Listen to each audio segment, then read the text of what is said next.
Olá, já pararam para pensar se existe uma explicação, assim, mais sistemática para as aparições de espíritos?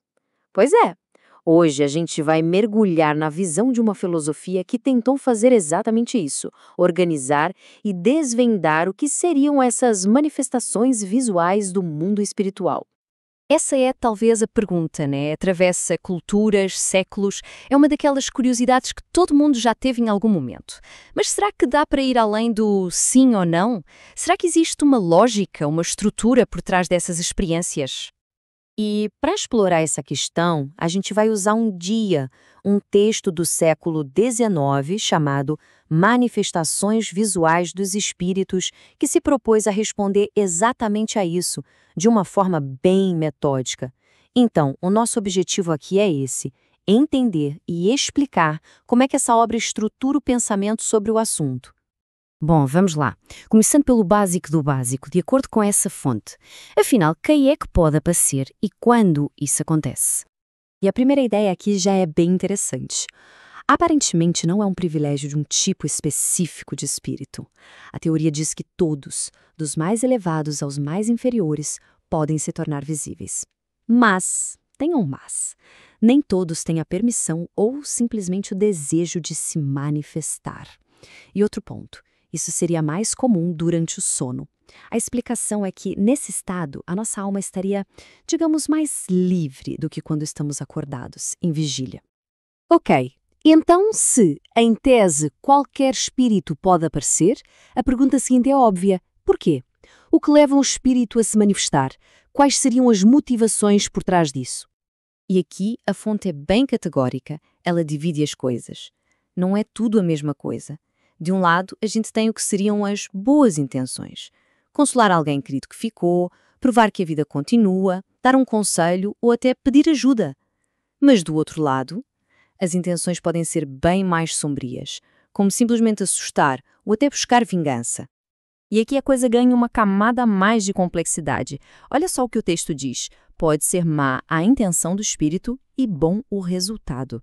A ideia por trás disso é que mesmo uma manifestação com má intenção poderia ser permitida com um propósito maior, sabe? Tipo, servir como um teste, uma provação para quem está vivendo aquilo. Ou seja, o resultado final pode acabar sendo positivo, mesmo que a intenção original não fosse nada boa. Beleza, já vimos o quem e o porquê. Agora vamos entrar na parte talvez mais técnica da coisa, o como.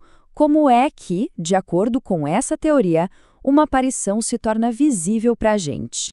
Para entender isso, a gente precisa falar de um conceito-chave: o perispírito. Pensa nele como uma espécie de ponte, um elo.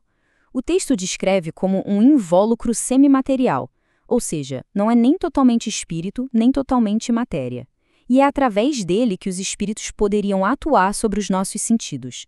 É a ferramenta essencial para a coisa toda acontecer.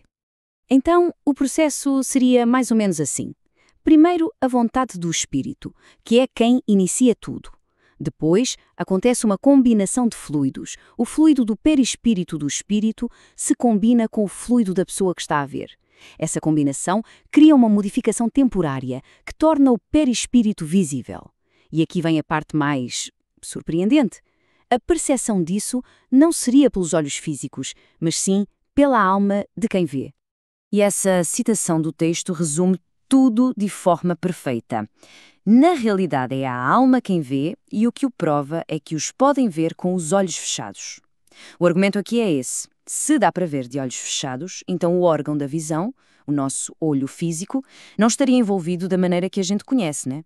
A percepção seria de outra natureza. Agora vamos para uma parte mais prática: o que é real e o que é ilusão, dentro dessa lógica. A fonte tenta separar o que seria o fenômeno em si de algumas crenças populares e superstições. E essa afirmação aqui é bem forte, hein? Ela vai direto no ponto do medo. A lógica por trás é a seguinte: um espírito não tem um corpo físico para causar um dano direto, como uma pessoa viva mal intencionada teria. O perigo, segundo essa visão, estaria mais no campo da influência moral e não numa ameaça física real. E o texto continua, abordando algumas crenças bem comuns. Por exemplo, aparições só acontecem à noite. Não. Acontecem a qualquer hora, é que a luz forte pode dificultar a percepção. E os espíritos têm asas? Também não. As asas seriam uma aparência simbólica para representar a elevação daquele espírito. E o fogo fátuo? Seria um fenómeno natural, físico. E a questão de aparecerem como animais? A fonte diz que só espíritos muito inferiores fariam isso, e seria só uma ilusão passageira. No fim das contas, a tese central do texto é essa.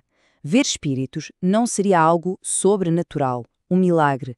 Seria, na verdade, uma capacidade natural, uma faculdade que algumas pessoas têm por conta da sua própria organização física, digamos assim. Uma predisposição para que essa interação de fluidos que a gente falou aconteça. E isso nos leva à pergunta final, que é talvez a mais intrigante de todas. Se é uma capacidade natural, por que não acontece o tempo todo, com todo o mundo?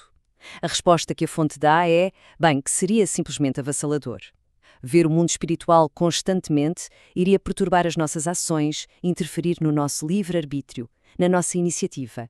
É uma ideia que nos faz pensar nesse véu que, talvez sabiamente, separa as duas realidades.